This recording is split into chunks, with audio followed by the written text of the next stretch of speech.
Lolo Amanzi has decided to apologize to the fans of Kaizer Chiefs and the Kaizer Chiefs itself, guys, for the false claims that he blocked their win, guys. Yes, he was frustrated that they didn't come to thank him, but he didn't do anything to Kaizer Chiefs. There's a video of him that's circulating. He was at the stadium doing some ritual, guys. He says he didn't block them, guys. So here's Lolo Amanzi apologizing to the community of Kaizer Chiefs. Sanibonani. Asinibingelele enhla nasezansi. Indlondo yamanzi lekhulumayo. Le video ngiyenza ngenhloso ukuzoxolisa. Ngeenkulumo ezike zaba khona la on social media regarding indaba ye Kaizer Chiefs. Ngifuna ukuxolisa kakhulu kubalandeli beclub ngoba kwaziwa nje ukuthi Kaizer Chiefs nabalandeli abaningi futhi abayithandayo kakhulu. So bengasi inhloso yami ukuthi iChiefs mhlawumbe kube ngathi igama layo licekelele kaphansi eqinisweni. Mina angazi ngihlose ukuthi mhlawumbe ngithi ngivala izinto zayo iKaizer Chiefs. Futhi angikhumbuli ngithi ngiyakwenza lokho. Yebo ukudinwa, oyebo ukuphatheka kabi, yebo ukuphoxeka bekukhona. Asazi ke noma mhlawumbe yikhona kube inhloso ngoba phela bethi inhliziyo yomuntu iyona eba nomthelo omkhulu kakhulu. So angikwazi ukuconfirma lokho noma ngisho lokho ngithi mina inhliziyo yami iyo eyenze lokho ke. Kodwa ke ngokukhala kwabalandeli ngibese ngithi nami angivele nje ngibeke umoya phansi ngiphinde ngiqonde futhi ukuthi phela indlela kanje iyohlezi inengqinamba, iyohlezi inokubi nokuhle. Kodwa ke mina ngisiyo umuntu onenhliziyo embi. Futhi angisiyo umuntu ongabamba inhliziyo ngaleyo ndlela leyo ke. Kodwa ke akusinhloso yami ukuthi abalandeli beKaizer Chiefs bephatheke kabi o mhlawumbe iloser. Although abanye benga-understand i-situation, yabo. Xolisa futhi nakuyi-management yeKaizer Chiefs, yabo. Abanye bathe ngifuna ukuduma ngeChiefs nayo yonke lento leyo ke. Umsangano wonke lo. Ngiyakwazi ngakwenza mina if management does not see the impact or if ngawubonanga umsebenzi wami, it's fine. Futhi ngiyakudlulisa lokho futhi ngiyaxolisela futhi nanokuthi nginilethele umsindo ongenasidingo. Ngoba sazi nje ukuthi Kaizer Chiefs ingamanye ama-club ahleleke kakhulu. So umsindo kanje usungenasidingo. Ngokwenza kwami kwale video ke kuzokwenza abaningi bethi shuthi i-management ingifonelile yathi angi-withdraw or whatsoever. There is no contact ekhona phakathi kwami nayo i-management and futhi lokhu nje kusuka kimi ngempela eqinisweni. Kusuka kumina ngempela ukuthi nje ngixolise. Futhi ukuxolisa kwami ke angifuni mhlawumbe ngiphinde ngixolise futhi nakubadlali because phela abadlali bebhola basemsebenzini bona.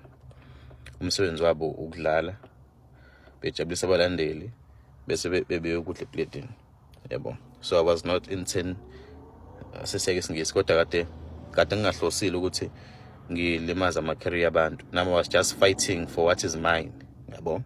But sengabona ukuthi kulimaza abantu abaningi kakhulu, yabo.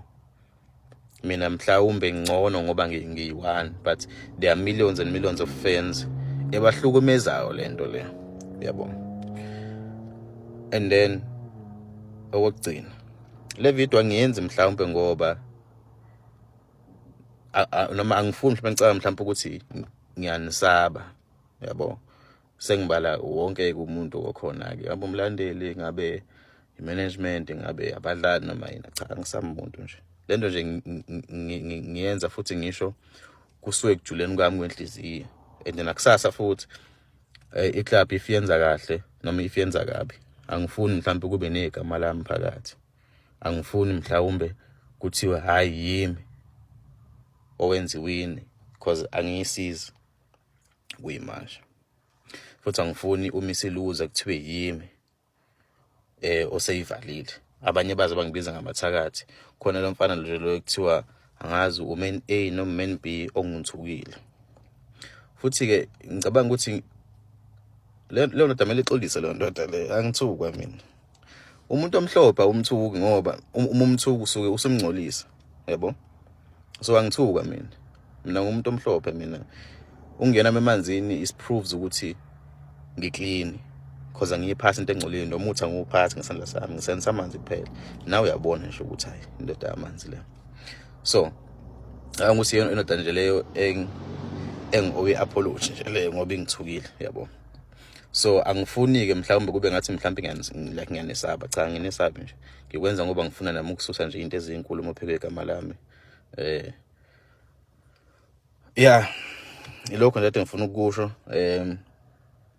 Ngize ngahamba ngawuthenga nali ijezi elisha, yabo. Lisha kumina ke because I wanted like to really prove to myself ukuthi do I really ngiyayisusa ngempela lento leyo ubuhlungu obukhona enhlizweni yami, yabo.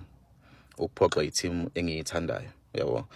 Ngiyabona nje khona ukwenza iVN ecela ukuthi icela ngixolele iChiefs ebusuku akalele akulaleki. Akusiwa amanga lawo. It happened kimi many years back. Futhi ayikayiwani ngingadli ngisho ukudla iChiefs emidliwe, yabo. I think mhlawumbe kusekhona o-Telkom knockouts ngaleso sikhathi leso. So ngiyayazi lo pain and mina ke angihlosile ukuthi ngizwisa abantu lo pain leyo ke, yabo. Abafuna uku-analyze le video ngendlela yabo bange-analyze okwabo lokho vele hlezi kuzo-analyze but sengithi mina njengendondo yamanzi ngithi cha ngicela ukuphume into kanje. Ngicela nje ukuba umlandeli njengawo wonke umuntu makukhala kukhalwe makujatshulwa kujatshulwe. Lokho nje ngikufisayo kuze kusasa kungazi ukukhonjwa mina.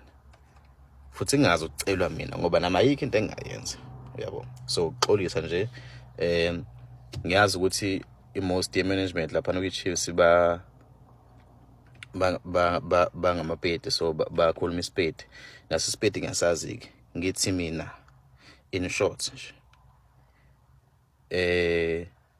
kibatla thuso ya gago okusho ukuthi ngixolisa. Siyabonga. That was Indlondlo Yamanzi apologizing to the fans of Kaizer Chiefs. Guys, I don't know what to take on this one. You can leave your comments down in the comment section. I love to hear from you guys. So don't forget to subscribe and turn on the notification bell icon in order to be the first person to know whenever I upload a new video here on this channel. Once again, thanks for watching this video. I'll see you on the next one.